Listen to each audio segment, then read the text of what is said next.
So this is Miss Kretzer. She's now a little over 3 months, almost 4 months out from her shoulder replacement. Tell us a little bit about the process. So you had your surgery done. Mhm. How did you feel like your pain was after surgery? I feel like it was minimal. Once the numbness The wore off, block, yeah. block wore off, there was minimal pain. What about pain medications? I took Tylenol. Okay, That was okay. it. So you didn't take any of the narcotics. Oh, that's great. That's great. And so then, before surgery, tell us a little bit about the symptoms you were having in your shoulder. In my shoulder, when I would move it this way, it would stick. I had minimal Range of lifting. motion. Yes. And were you having a bunch of pain too with it? It would just ache. Ache. Mhm. And how about now? Fine, nothing.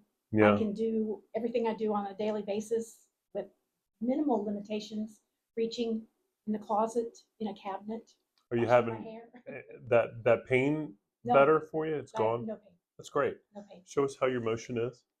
So that's awesome. Then reach around your back here. So well, good.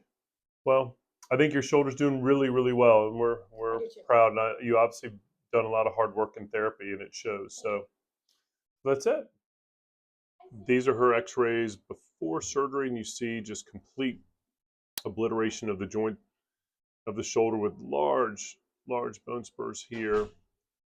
And then now, after her surgery, this the X-ray is a little bit rotated here, but the implant fits really well, and this socket is in fantastic position. I look forward to discussing the precision shoulder with you and how we can reduce your pain and get you back to the activities that are so important to your quality of life.